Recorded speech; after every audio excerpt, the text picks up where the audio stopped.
నా కృపా నీకు చాలును, నా శక్తి నీకిచ్చదన్. నా కృపా నీకు చాలును, నా శక్తి నీకిచ్చదన్.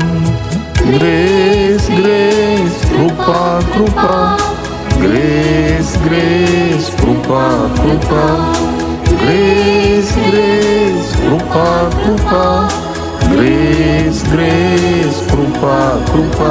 నా కృపా నీకు చాలును, నా శక్తి నీకిచ్చదన్. నా కృపా నీకు చాలును, నా శక్తి నీకిచ్చదన్. ఈ దినము మీకు వచ్చుచున్న మాట ఏమిటి అంటే, ప్రాకారములు పడగొట్టువాడు వారికి ముందుగా పోవును. ప్రాకారములు పడగొట్టువాడు మీకు ముందుగా పోవును. ఈ వాక్యంలో ఉన్న మీనింగ్ ఏమిటి అంటే, ఏదైనా డిస్టర్బెన్సెస్ ఉండే, అడ్డు ఆటంకములు ఉండే, తప్పకుండా వాటిని తీసివేసే దేవుడు, పడగొట్టే దేవుడు మీకు ముందుగా వెలుచున్నాడు అని దానికి అర్థం. అంటే ఈ మలేషియా నేను వెళ్ళినప్పుడు ఒక అనుభవం కలిగినది నాకు.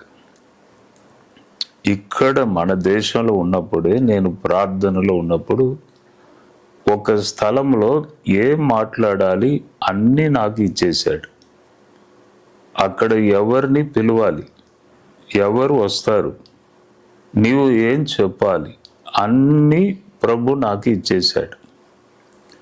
నేను ముందే డైరీలో మొత్తం రాసుకొని వెలుచున్నాను.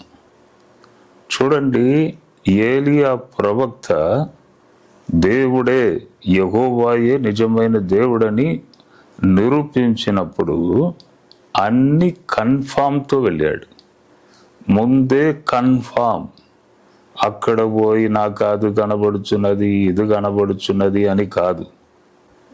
పోక ముందే మొత్తం కన్ఫామ్. అలాగే మలేషియా దేశానికి వెళ్ళినప్పుడు కూడా పోక మునిపే మొత్తం కన్ఫామ్తో వెళ్ళాను. అక్కడ ప్రవచనం, ఎవరిని పిలవాలి, దేవుడు ఎవరితో మాట్లాడాలని ఇష్టపడుచున్నాడు, ఇవన్నీ నేను డైరీలో రాసుకొని వెళ్ళినప్పుడే ఫుల్ కన్ఫామ్. వెళితే అక్కడ కొద్దిగా డిస్టర్బెన్స్ అయింది.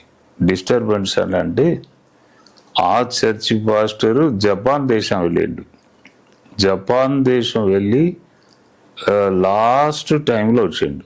మన మీటింగ్కు ఒకరోజు ముందు వచ్చిండు. కాబట్టి ఆయన సరిగా అరేంజ్మెంట్ ఇది అన్నీ చూసుకోలేకపోయారు. కాబట్టి ఏం చేయాలి, అయ్యో నేను అరేంజ్మెంట్ సరిగా చేయలేకపోయాను, రేపు పాస్టర్ జడ్సన్ అబ్రహాం గారు వస్తున్నారు, ఏం చేయాలని ఆరిబిరిలో నాకు ఫోన్ చేశారు. ఫోన్ చేస్తే, నిన్ననే వచ్చాను బ్రదర్, నేను ఏం చేయలేకపోయినాను బ్రదర్ అని ఆయన చెప్తూ ఉన్నారు.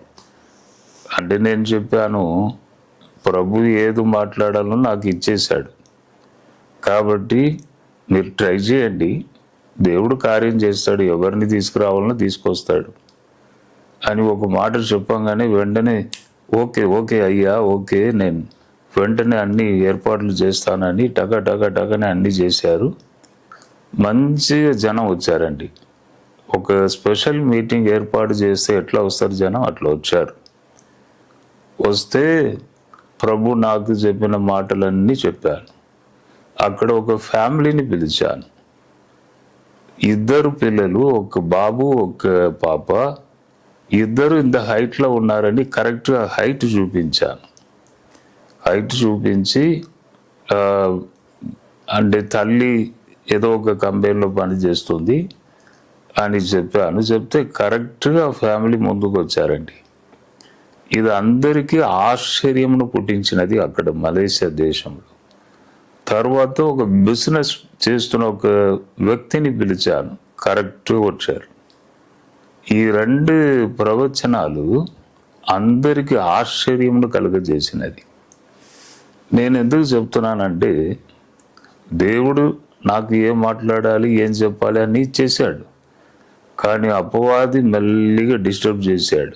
ఆ మీటింగ్ జరగకుండా చేయాలని కొద్దిగా డిస్టర్బ్ చేసినా కూడా మనకు ముందుగా వెలుచున్న దేవుడు ప్రాకారములు పడగొట్టువాడు. అంటే మార్గమును సరళము చేసి ముందుగా మనల్ని తీసుకొని వెలుచున్న దేవుడు. కాబట్టి అన్ని డిస్టర్బెన్సెస్ అన్నిటిని తీసివేసి ముందుకు నడిపించి ఆ మీటింగ్ మంచిగా అద్భుతంగా జరుగునట్లు దేవుడు కార్యం చేశాడు. కాబట్టి ఈ వాక్యం అనేది చాలా ఇంపార్టెంట్. మీ ఫ్యామిలీలో కూడా, మీ కుటుంబంలో కూడా ఏదైనా డిస్టర్బెన్సెస్ ఉండే, అడ్డు ఆటంకములు ఏదైనా ఉండే, ఏం బాధపడవద్దు. మీకు ముందుగా వెలుచున్న దేవుడు అన్నిటినీ సరి చేయను. మీరు చేయవలసినది ఏమిటి? నేను అప్పుడప్పుడు చెప్తూ ఉంటాను, మీ పడుక ప్రక్కకే మోకరించండి, దేవుని వైపు చూడండి, మీ బాధలు మీ కష్టాలను దేవుడికి చెప్పి ఇంకా మర్చిపోండి. కన్నా ప్రార్థన చేసిన తర్వాత దుఃఖ ముఖముగా ఆమె లేదంట, దుఃఖ ముఖము లేదంట, సంతోషంగా ఉన్నదంట. దేవునికి తన బాధలు టెన్షన్ అన్ని చెప్పిన తర్వాత. అలాగే మీరు కూడా మీ కష్టాలు, మీ ప్రాబ్లమ్స్, మీ కన్నీరు, మీ టెన్షన్ అన్నిటినీ దేవునికి చెప్పేసి ఇంకా మర్చిపోవాలి. దుఃఖ ముఖముగా ఉండవద్దు.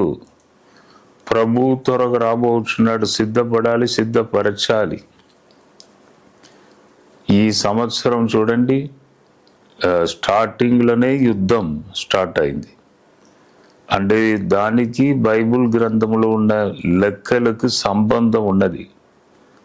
ఎప్పుడు కూడా మనము గ్రహించాలి, బైబిల్ వాక్యము ఇంకా ఫ్యూచర్ కొరకు రాయబడిన మాటలు కరెక్ట్గా జరుగుతూ ఉంటుంది. దానిని మనం మార్చలేం. భూమి ఆకాశం మారినా మాటలు మారవు. కాబట్టి జరగబోయే కార్యాలు ప్రకటన గ్రంథంలో రాయబడి ఉన్నది. మొదటి ముద్ర, మొదటి బూర. అంటే ఇదన్నీ మనం కొద్దిగా గ్రహించాలి. అనుభవం గలవారు, పెద్దలు, ప్రవక్తలు, దేవునితో మంచి సంబంధం గలవారు ఏదైనా పలికినప్పుడు కొద్దిగా మనం గ్రహించాలి, ఆలోచించాలి. మనము జీవితంలో అలర్ట్గా ఉండాలి. అలర్ట్గా ఉండాలంటే ఏంటిది? నేను చెప్పాను కదా, మీ పడుక ప్రక్కకి మోకరించి ప్రార్థన చేసి దేవునితో సంబంధమును పెంచుకోవాలి. అటువంటి గొప్ప ధన్యత దేవుడు ఇస్తాడు. ఏ డిస్టర్బెన్స్ ఉన్నా, ఏ ఆటంకం ఉన్నా అన్నిటినీ దేవుడు తీసివేసి ముందుకు మిమ్మల్ని నడిపించును. కాబట్టి ఈ వాక్యమును ఈ దినము మీరు తీసుకోవాలి, సొంతం చేసుకోవాలి.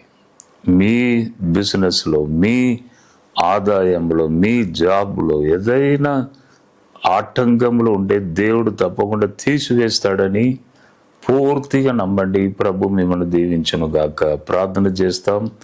ప్రభువా, కొన్ని మాటలు చెప్పాను, అవును, మీరు మార్గమును సరళం చేసే దేవుడవు. ప్రభువా, అడ్డు ఆటంకములను తొలగించి నీ బిడ్డల్ని ముందుకు నడిపించండి. బలహీనతలు, వ్యాధి ఏదైనా ఉంటే స్వస్థపరచండి. ఆ అప్పులు ఉంటే ప్రభువా దీవించండి, అప్పులను తీసివేయండి.